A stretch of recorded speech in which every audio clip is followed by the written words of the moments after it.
broadcast network, AfterBuzz TV. Over 20 million weekly downloads in over 150 countries, and your #1 source for after-show entertainment.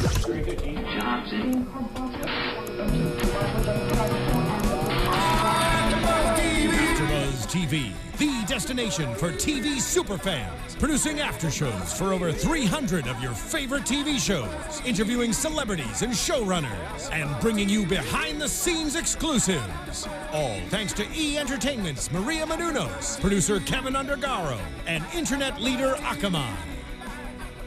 Now, let the buzz begin! Hey guys, welcome into another episode of The Good Wife right here on AfterBuzz TV. We're talking about the debate tonight. I'm Bobby DeMuro, joined of course by Alison Law, Tara Johnson. Ladies, hello. Hello. We have a lot to talk about today. Before we get into that, two quick things to remind you of if you haven't yet. Rate us on iTunes, subscribe to us there, subscribe on YouTube, whether you're watching this or listening to this. And you can catch every single Good Wife episode. Obviously, the Golden Globes are going on right now. Right. So probably people are not watching The Good Wife. Maybe they DVR'd it. They're going to watch this later in the week. So if you're watching the Golden Globes, I know Christine Baranski was there and Julianna Margulies was. So I haven't kept up on it. I don't know how the Good Wife's doing I tonight. actually know Alan. Right before I left, Alan Cummings was up for Best Supporting Actor, and he did not win, but it's an honor to be nominated. Oh, for sure. Absolutely. And the Golden Globes are a little iffy in terms of award shows, but whatever. Hey, it's still an award. I mean, I wouldn't turn one down if somebody gave me one. Absolutely so not. I'm not going to complain about it. The other thing I want to talk about before we jump into these things specifically is I'm going to ask you both, because we have differing opinions on this. I thought this was a phenomenal episode. You two don't agree with me. I think this is one of the worst episodes ever. Wow. Wow. I'm not going to say the worst episode, but I think we all agree they were attempting to give a different message besides the norm. And I think the message they were trying to convey, for me, it just kind of lost the main points of the show. What do you mean main points? How? Well, I mean, it's a pretty pivotal point in Alicia's campaign. And we did see parts of the debate, but we didn't get a chance to see really, all the debate. And I mean, she started doing better. We'll talk about it, of course, but she started horrendously, but then she got better. But I just felt as if, I don't know. I think that maybe there was just a different way to do the debate. I mean, I think there was a different way to handle the Peter Ramona. I mean, I think it was a lot of extra stuff thrown in, and I think it diluted those points for me. Well, I think the topic was the debate, and it wasn't for just the debate. I think everything in this episode was a debate. Everything I do think that's a good point. It was a debate, like everything from Evan, David. So every scene, someone was debating. Yeah, and I think These are lawyers. They debate all the time. Yeah, but I also think this was the first episode after the whole Carrie thing, and that was such a big story throughout. And they didn't, and it was just like, oh, he's back. Yeah, they didn't put too much emphasis on his celebration. This is interesting. I disagree with you guys on that. I'm glad they didn't put emphasis on Carrie or Kalinda. Give them an episode off. I'm tired of them. God love them. I was glad to go somewhere else. Maybe David Lee wasn't the right place, and we'll talk about that. Maybe whatever. The other thing that I liked about this episode, and we can talk about this too. We're going to do the debate first and then talk about this, Cole Willis issue. But when you have Ferguson and Staten Island in the news, it is as pivotal as those two things were, regardless of what you think about those two cases, as controversial, as huge as those cases were. It's tough on television to write a story that parallels that. Law and Order usually writes the really boring, exactly how it happened story, and then says, this is just a depiction, it's not the truth, but you know what they're talking about. And then whenever a TV show tries to go off, kilter a little bit and try to write their own interpretation of Ferguson or whatever it is, sometimes you can kind of jump the shark. And I think The Good Wife did a pretty good job of being true to the Staten Island situation and mentioning Ferguson, acknowledging these things, acknowledging the racial and social issues behind them without making too strong of a statement one way or the other. They kept it safe. Yeah. They kept it very safe. And without being boring. That's the thing. Without being boring, they made it more so a positive ending with the mayor and them coming out. It's not black or white, having black and white people up there next against the young lady. So they played it safe. And I think that might be my issue with it. I think to have an issue that, and they did their disclaimers. Their lawyers did a great job. This was written before, the verdicts came out, that type of thing. I don't know if that's a disclaimer as much as it's them acknowledging to say, we wrote this before the verdicts came out. This was made before the verdicts came out. So we are just as we are just trying to find a solution like you are at home. Yeah. We don't know the answers just like you do. Right. Make up your own mind, but this is one take on it. Right, and I think doing that, I think is smart because it put everyone in the frame of mind of, okay, they didn't know what was going to happen with the verdicts, just, But I think because I think it was so safe that I didn't get I didn't get a message from it because it was played so safe. I disagree with you on that. I think there's a huge message coming from that portion of the story, but let's hold off on that because I want to start with the debate itself. Mm-hmm. The debate's the big story, the actual debate with Frank and Alicia. Okay, so let's just jump into it. There were two debates tonight between Frank and Alicia, the one on camera and the one off camera. And Chris Matthews, God bless you. Good to see you. Maybe stick to news. Don't try to act. Your two lines were, they're fine, whatever. But first off, it's totally unrealistic that he would ever host a debate. And I know that you want to get somebody like that. It's cool to have somebody like that. Mm-hmm. Why not? It's a big debate for Cook County. But The Good Wife does such a good job of being realistic. Yeah, this is too much. It's too much. Chris Matthews would never host the state's attorney's debate in Cook County, even if it were the governor's wife. When Hillary Clinton was running for Senate in New York, was Chris Matthews hosting her debate on at least local or possibly national television? No. Right. Will he host a presidential debate? Sure. But that's a different thing. So, I don't know. I didn't like to see him there. The format of the debate, I think that's one thing the three of us agree on, was ridiculous. 10 seconds, 5 seconds, time's up. I thought it was Family Feud. It was like 45 time's seconds up. for this Next lightning question. round. It was crazy. It was... Like, how did you expect to get any real answers or have a real debate when you had 45 seconds here, 10 seconds here, 5 seconds here? You can take your extra time, but you're going to take time away from your closing round. It was crazy. I think it was unfair. And I think they put the Chris Matthews character in there to give you, the audience, a debate. Or make it seem like it was a real... So we can have something to debate about, like, why did they put him in there? It was all a debate. And that's, I think, the point, is why they made the debate the 10-second, 5-second thing. And this is the one thing they hit us over the head with, but it's a very valid point. And Frank said it when they were in the kitchen with the waiters, before all the wait staff and the help staff came in. Frank said it. He was like, these all boiled down. It's one answer. It's one, he didn't say this verbatim, but it's one basically buzzword that you say in your 10 seconds.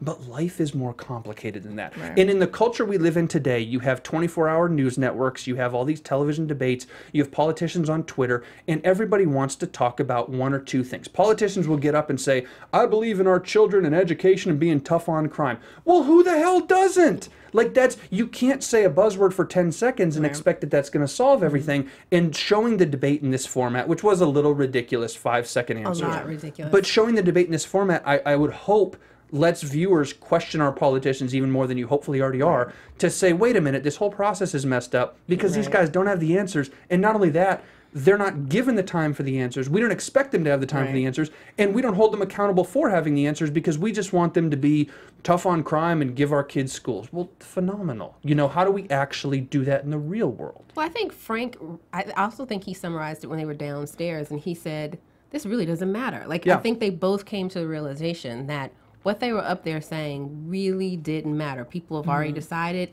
who they're going to vote for, if they're going to vote, because Eli's daughter was like, I'm in my 20s. I don't even really vote that much. So I think they've decided who they're going to vote for, if they're going to vote. And so all of this, they're like, we agree upon more than we disagree. Exactly. Yeah, there's more similarities than there are differences. It matters who's going to help do what and whatever. Right. I like Frank a lot, and I actually liked him more in this episode. He had his moments, and they went toe-to-toe a couple times. But Frank, I think, gets it, and I think he and Alicia are both at a point where the games are being played for them by their handlers, but if it were just the two of them, they wouldn't want to play the games. And we've seen that before. But I'm really getting that from Frank tonight. Frank and Alicia debating in the kitchen with the waitstaff, them alone, they were like, hey, we're solving problems. We have a focus group here. We are two rich white people. We're talking to black and Hispanic people who are making dollars an hour. This is our focus group. But the handlers are like, oh, this is terrible. We can't risk it. We got to have a very measured thing. Whereas Frank and Alicia, the attorneys, are like, hey, this is phenomenal. I'm learning from real people what's expected of me, and I've never heard this before. And I think that was the best scene for me, was the kitchen debate. And it shows a lot. If you actually could bring in people off the street, minorities, regular people, into these real live debates, that would help you understand how to fix the issues going on. Like, that was a great example for future debates. Like, you need to listen to the people. Like, we have the answers. Basically, we have the answers. Yeah, they live the problems every day, so they're the ones who can really pose. I mean, come on, that news reporter who's going to ask the question about Peter Ramona's affair. That was a phenomenal answer about Alicia, but it was 100% right. What did that have to do with her being state's attorney? Absolutely. So them having that debate downstairs in the kitchen was where the real issues were discussed. And I love when Alicia said, okay, you're right. We are two rich white people. What do you suggest? And then that's when they really started talking. They opened up and was like, oh my God, you're finally asking us what it is that we want to change. And so that was amazing. And even more than the obvious overtone of a racial issue regarding the Ferguson, Staten Island story that's going on, it's a class issue. Because even if those guys had been white instead of black or Hispanic, it's still poor people that Alicia and Frank don't ever be around. Alicia's in a very high-powered office. Her husband's the damn governor. She's not hanging around with poor people. So when a poor person says, hey, I can't make ends meet because of XYZ, or this crime is a serious problem in our neighborhood because of XYZ, the one debate question that Alicia and Frank touched on was drug crimes, nonviolent drug crimes, not prosecuting people. And it's an interesting idea from maybe a white perspective, but a middle class or upper middle class perspective. You think, oh, I just want to smoke some weed. Like, it's cool. Don't prosecute me. Okay. But in the poor perspective, what those guys have to deal with, there are dealers on the street. And it may be non-violent in your head if you're ignorant to it, but it's still a social issue. It's still a community issue in that neighborhood. Kids still see that. And so they're going to have a different perspective than you are when you think, oh, it's just weed or whatever. It's not a big deal. Well, it might be to those guys. And she finally understands that when one of those waiters was like, wait a minute, there's dealers on my street. You need to prosecute these crimes, I have to say, it's not my favorite episode, but that scene I thought was my favorite. I thought it was a really brilliant way to bring those two people together. Because I honestly think Alicia and Frank together would be superb co-state's attorneys, right? So to bring them together and let them have real honest conversation and really talk about real issues. I will say I know this debate episode was probably more about what happened, in the Cole Willis case. But for me, that scene with them downstairs in the hotel was where it really talks about real people and how this race can affect real people.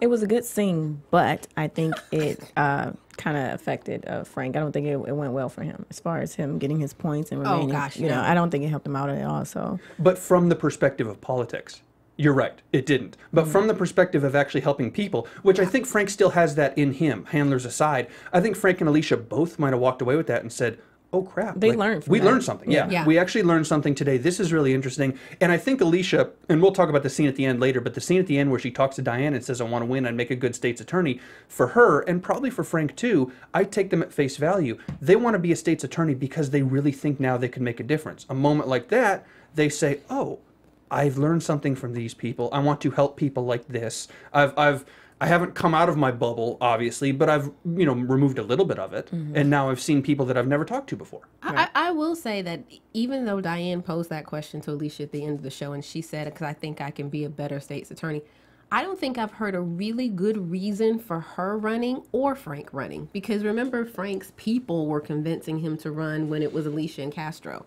So yeah, you have two people who could possibly be great state's attorneys for different reasons. But I haven't heard either one of them say why they really want to do it. But usually when you run, you're being told what to do. You're trained. So at the end of the day, are these candidates really passionate about what they're running for? I guess we'll see. In an ideal world, when you run for office, you're a public servant and you're doing it for the community. It's the John F. Kennedy approach, right? Even John F. Kennedy came from a very rich family and a very rich, community, whatever, and understood that you were giving your life to the public. That's an ideal situation. Right. That never happens. I was going to say, right. That never happens. What's the real situation? You're running for state's attorney because you want to be governor next. Or something else. That's very cynical, and I'm sure that Alicia and Frank both have good intentions in their heart aside from that. But you're right. There is your first and foremost thing when you run for any office ought to be you want to help the constituents. I just haven't heard it. I haven't heard it because from what I'm getting, Alicia just want to win. She doesn't want to lose. I didn't see her caring or, it's all about the people.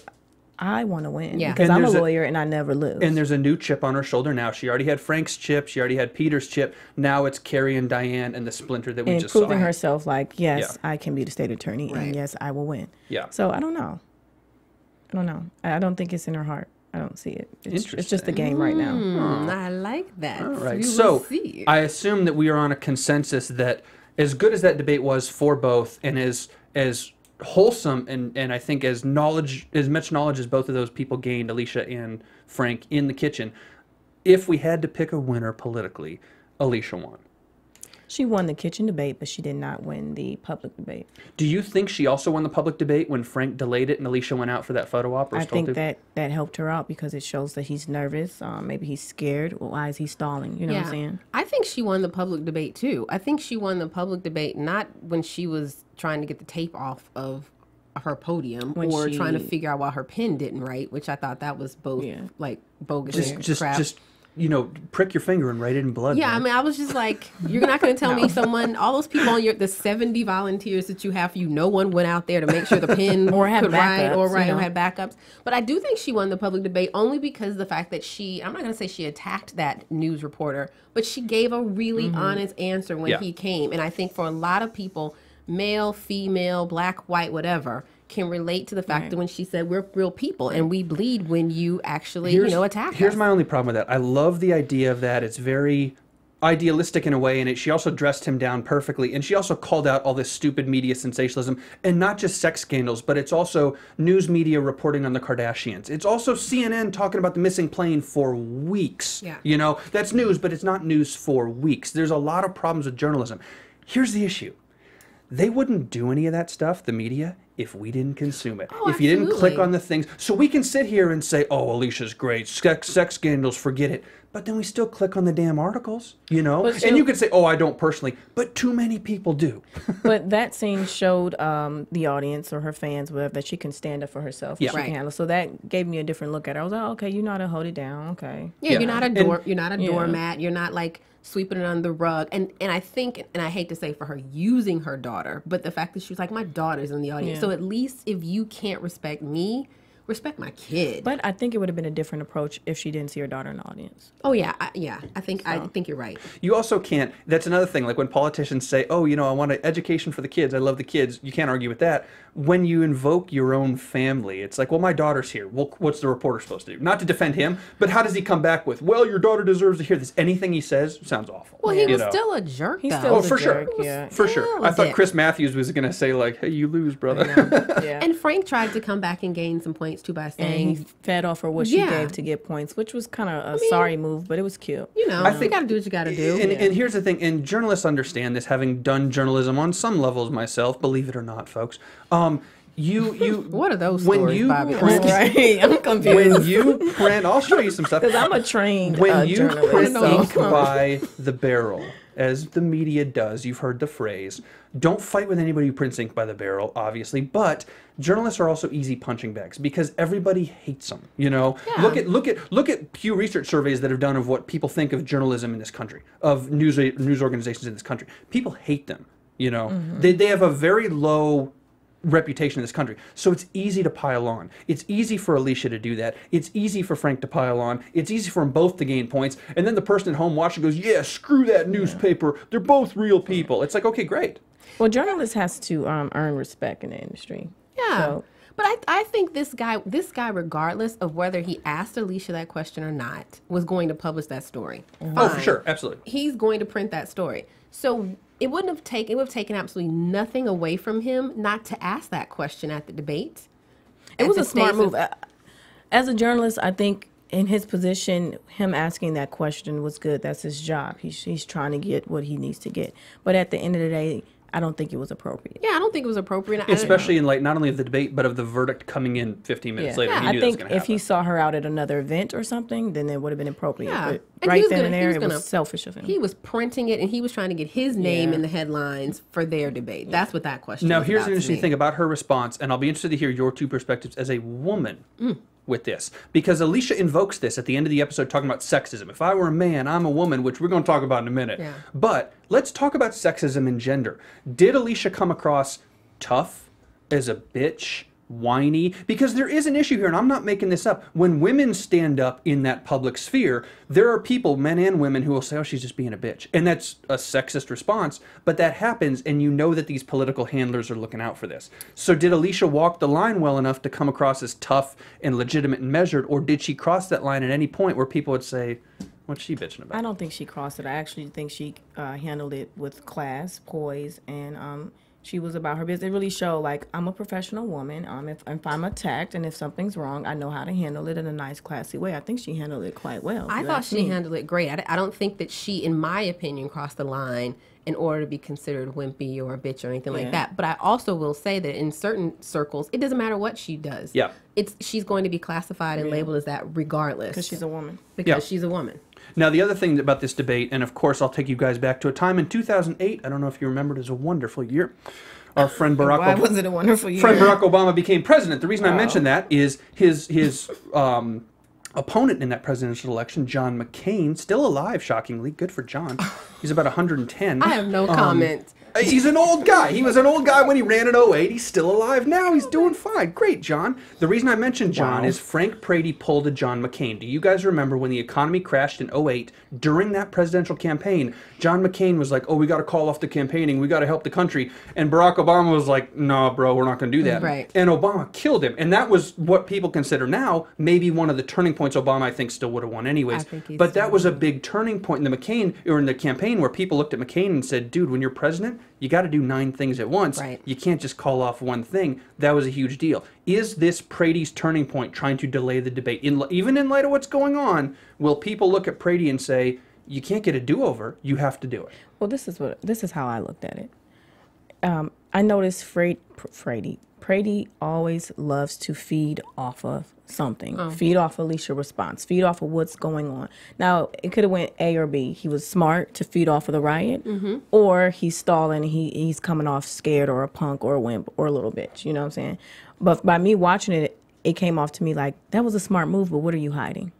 Are you scared? Are you insecure? What's going on? Because Alicia's not calling off. So why? Right. What's going on? I want to know what's really going on. I mean, I think it's gonna hurt him in his campaign. But I think what he was attempting to do is he was just with the people downstairs in the hotel, right, and did this debate with Alicia and tanked it. Clearly, the people were clapping for Alicia in her response. So what he was attempting to do, in my opinion, was on a larger larger scale, on a larger level, say, I want to be on the streets with the people. That's where we really need to be. But I think for me, I think it's going to backfire because they could have finished the debate and then they could have both in their respective camps then gone down to the protest. I mean, you could have done both. Yeah. And we only saw the protest briefly, and I don't know if we'll see part of it again next week or if this carries over, but we did not see him in the protest. So what was all of that about? No, what street were you on, Frank Brady?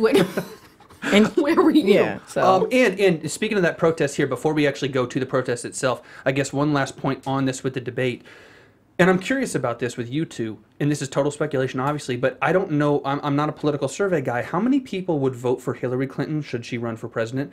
Because, at least in part, because of what Bill Clinton did as president. And the reason I mention that is Peter Florrick as governor, his wife as running for state's attorney, and then he is out in the protest, in that nonviolent protest, really front and center, calming people down, doing what he needs to do. And you want to talk about the black vote that they mentioned Frank trying to get? Did Peter just wrap it up for Alicia? They're inextricably linked, cheating or not. Some people may look at Hillary Clinton and say, hey, her husband was a good president. You know, maybe she'd be... I think Hillary would be a great president, first lady president. But that situation, I do see where you're coming from. And they are a couple, just like the sex scandal that's going on. That could backfire with her votes.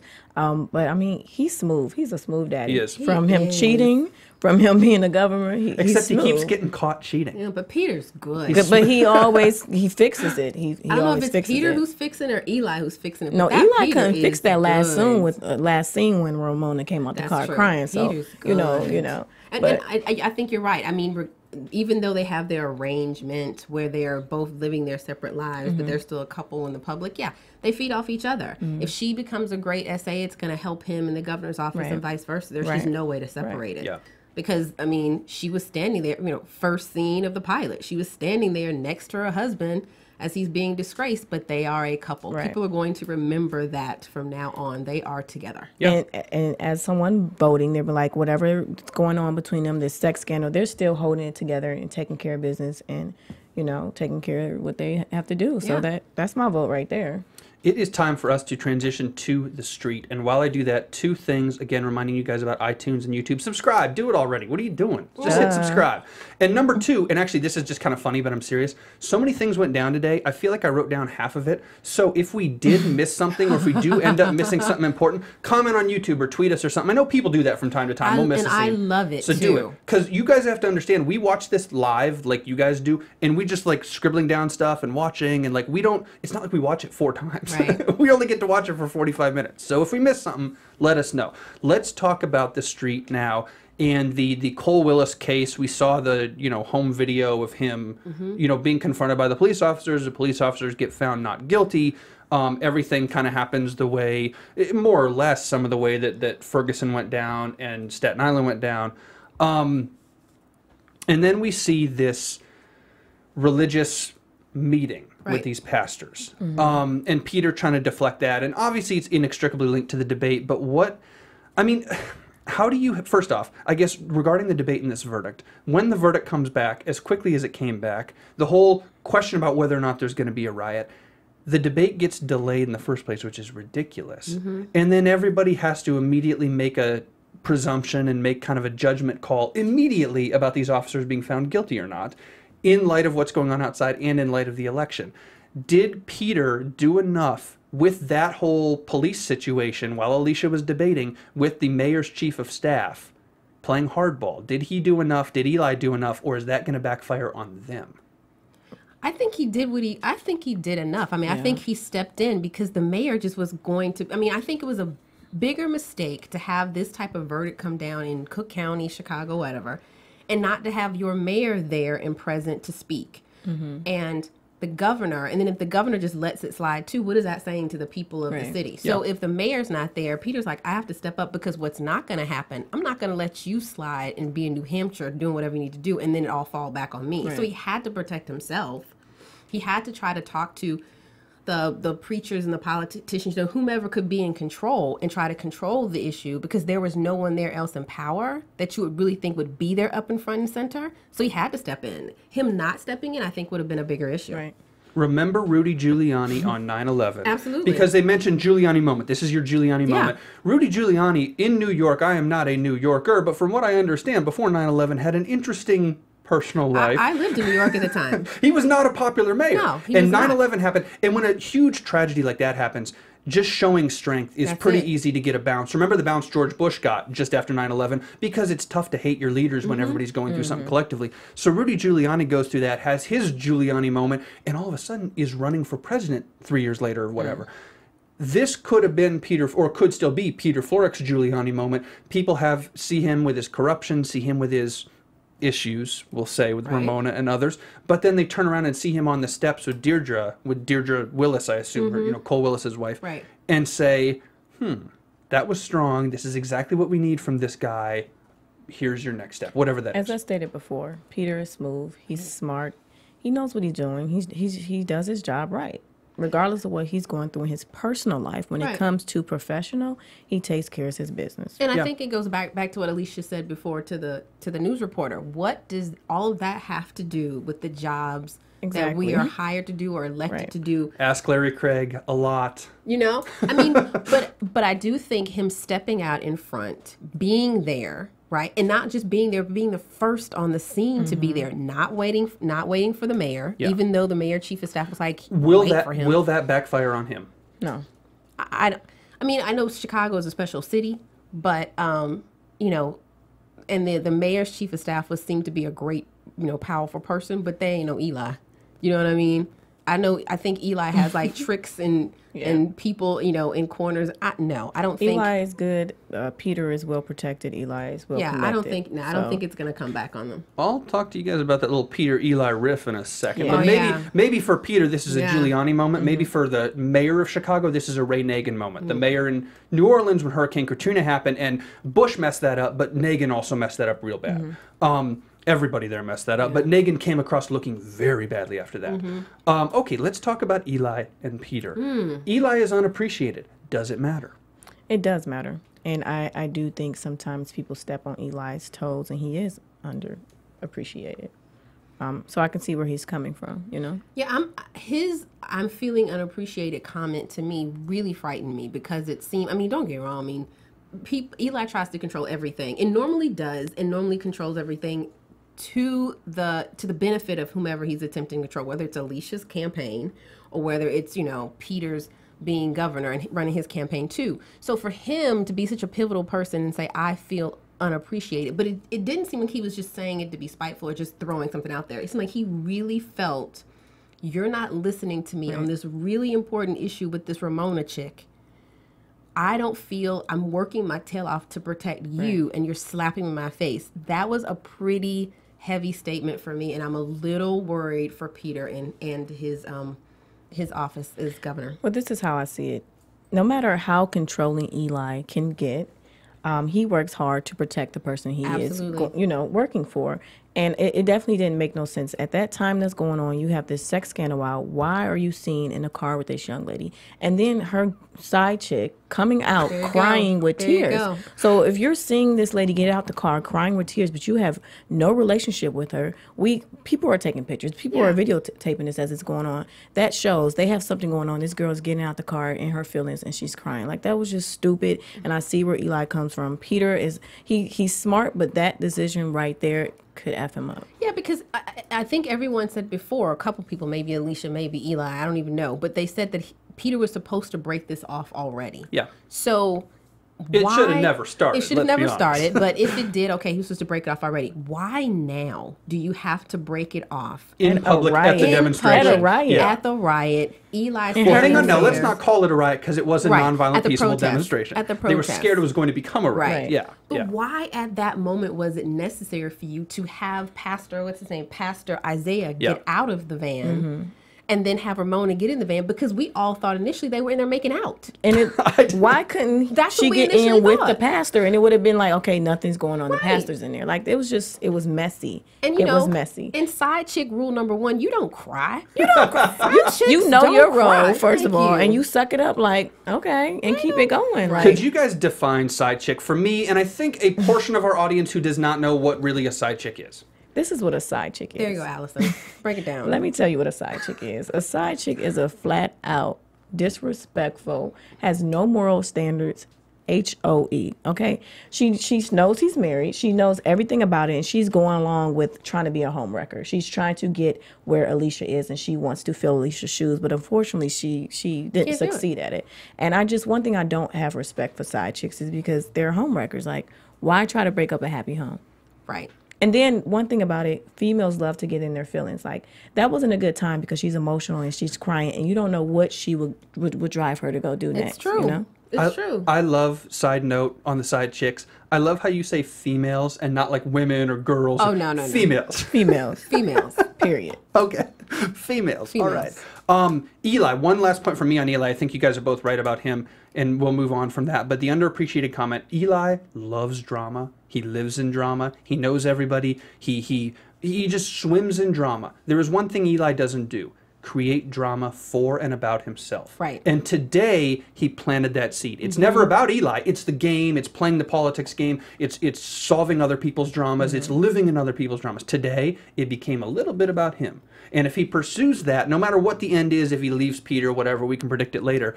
But it starts to become about him, and that's when you know it's got to be bad, because he never takes anything personally. Yeah. He is 101, don't take it personally, it's just politics. It's totally just politics. He only took that scene personal is because that is huge in the media, and then it made him even more upset when he's seen her get out the car crying. But I think it's been coming for a while though, because remember when Peter wanted to initially hire Ramona, and he was like, no, like he didn't want to hire her, he didn't want to have her daughter around. Like, it's been a lot of no's, and it's been a lot of things that Eli has advised against. That and Peter's they went against his wishes. And now look what happened. Exactly. I am so glad you guys told me about side chicks. You learned something here on The Good Wife AfterBuzz TV tonight, guys. At least I did. Maybe we're here to help out. When everybody we can. but me probably already knew that. It sounds like I need a side chick. I know The Good Wife is a CBS show, but we need that NBC The More You Know graphic to go across right now. I don't think you can handle a side chick, Bobby. Oh my goodness, you're not fit for that. I probably am not. Wow. One very quick thing. I want to get to our last topic, but one quick thing that I know I missed. Like I mentioned, tell us if we missed anything. The Johnny and Alicia kiss moment discussion. Let's hit that briefly before our last topic because we don't have a ton of time left. All right, so Johnny's in love with Alicia. You think so? Did you not see your eyes tell everything, your emotions, what you're feeling. Or even if he wasn't in love, he thought it meant more than just, he was a little thrown. But you know what I really think? I think Alicia could be full of crap. She's trying to be professional, and that was her professional move. But at the end, when they locked eyes, it was a little, I was like, all right, you trying to keep it professional, but I seen a little sparkle there. See, that's what I think. I think it's BS to me. I think they locked eyes. I don't think it's, I think Johnny Elfman is confused and maybe a little insulted because he thought the kiss meant something. And she was like, no, I just had a moment. And I think she's trying to play it off. But you're right. When they locked eyes, I saw something that they're both trying to figure out what it is on both sides. But do I think Johnny's in love with her and she's not in love with him now? What I think is when you're around someone for so long, you know, spending all that time with someone, you get to see the real them. And he's like, oh, I like her, you know. I think he likes her. I think she's like, maybe. But the kiss meant something, not saying they're going to be together, but it meant more than what she's trying to say. Yep. And she's just trying to keep it professional at the end of the day. Yeah. That'll be something for predictions, I am sure. But let's move on to our last topic. I want to hit this a little bit. Kind of the afterthought topic of the episode in light of what was going on, but David Lee's back. Right. We didn't see Michael J. Fox tonight. We heard him mentioned. We heard Canning mentioned. But David Lee is back. We've got Chum Hum. I'm kind of sick of Chum Hum. Like, let's move on from that. But we see that. We see Neil Gross. He ends up firing Carrie and Diane and the firm. And then they hire David Lee back as a partner. I've come home. Yeah.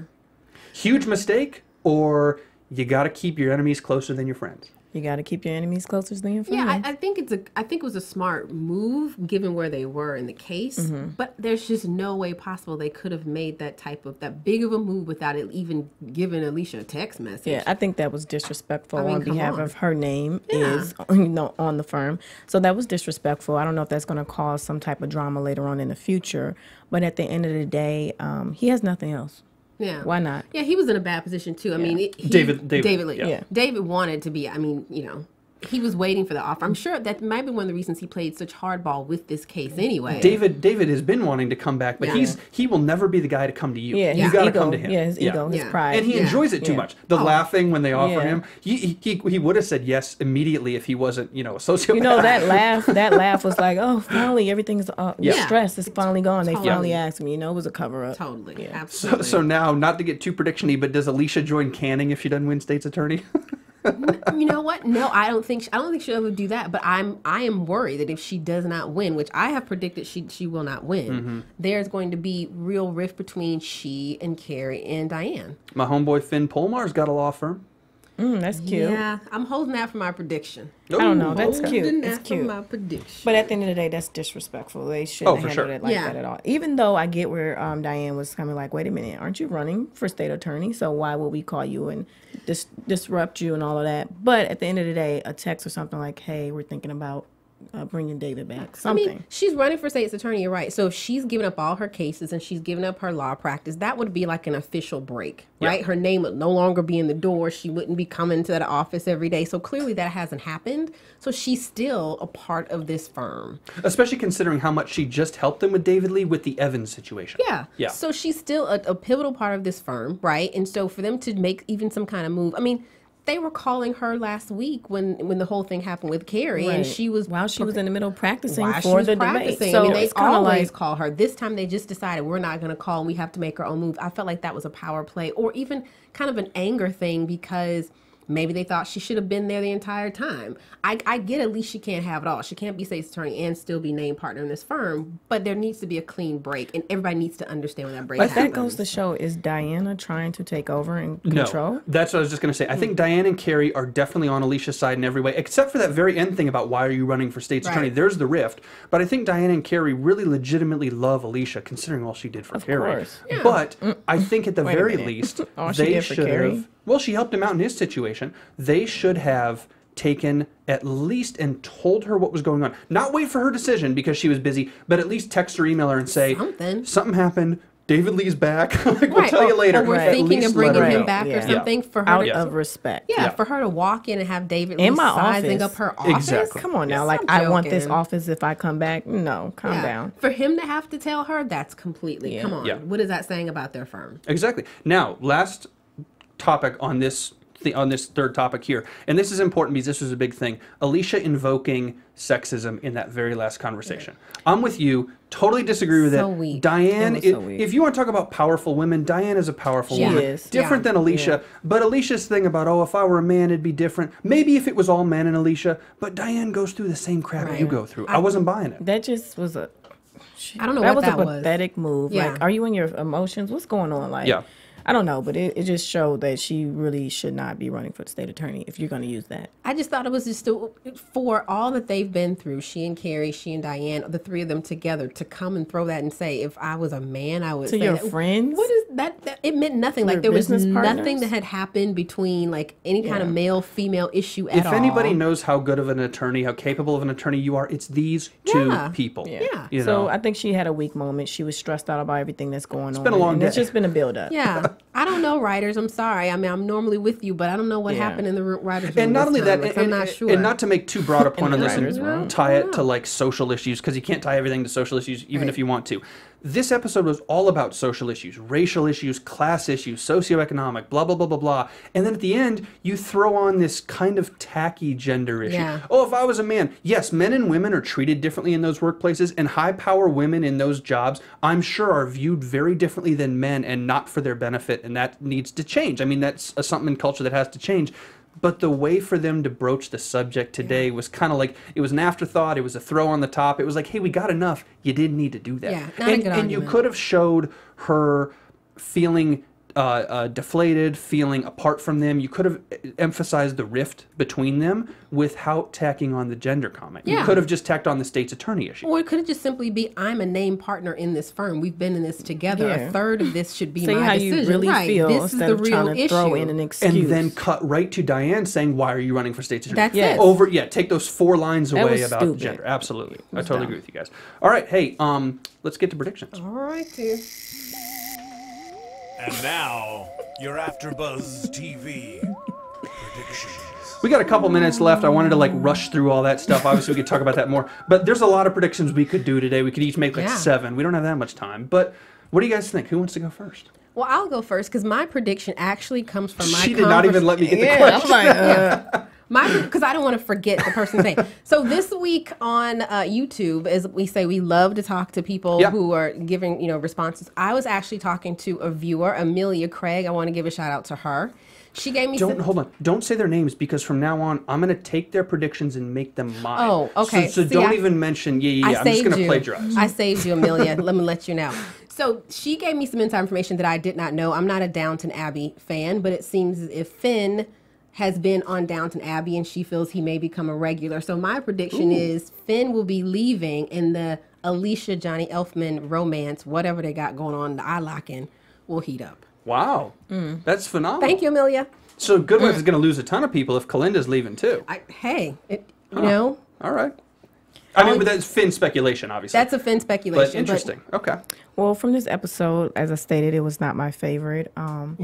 So, Just to say that again. What's my prediction Just for the from this record. episode? My prediction from this episode is, honestly, I'm just looking forward to the next one. Like, it's no prediction for me, really. I want to see the next episode, then I'll let you know where it's going to go. Interesting. Peter gets a huge bump from the Cole Willis situation because he comes across looking strong. Alicia gets a huge bump from the debate. The footage that the waiter took in the kitchen goes on TMZ or something like, or I don't know if it'd be TMZ, but some gets let out. Alicia looks better there. Other predictions, I had one more and I just forgot it. Frank gets, loses. Alicia gets a big bump. And sometime now the rift will grow, and Lord knows we love rifts on The Good Wife. And Lord knows law firms are the most political damn places of all. I think Alicia will leave the firm. Not next episode, maybe not even this season. Wow. But the wheels are starting to turn. The key is in the ignition, and it's going to be a long, slow burn. But I think Alicia will end up leaving the firm. I'm not going to say she goes to like canning or something. I but think she'll only leave the firm if she's the state attorney. I think if she Yeah. loses, she will still leave the firm. This is going to keep, the rift will keep growing in some way. Well, let me just throw one more thing in there really quickly. Since we're talking about videos being leaked, I Yeah. think you're right. I mean, I agree with the Peter getting the bump and Alicia getting the bump. But as videos get leaked, I think the video of she kissing Johnny Elfman will be released also. Oh, wow. Well, who was there taping it? Security camera, just some sort of CCTV. Yeah, I agree with you. That was another YouTube prediction somebody mentioned on YouTube in the comments last week. Oh, sorry, I didn't steal that. I can't remember who it was. Somebody mentioned it last week that said in their predictions on YouTube they were like, "Oh, I'm sure a security camera in the parking garage." Wow. That's right. That's right. Damn, I wish I thought of that. Real quick before we leave, one question for each of you guys. Tara, we know how you feel. Does Alicia win or does Frank win? I think Frank's winning. I'm still sticking with Alicia as a writer. I mean, she's gonna win. I think Alicia's going to win, too. Yeah. We want to hear from you guys. Tell us. That'll be our discussion question today. Yeah. In all that you've seen with the debate, or half the debate, who knows if it's going to get replayed, in half the debate and everything else, does Frank win state's attorney's race, or does Alicia? And what does that mean for the law firm and all that other sort of stuff?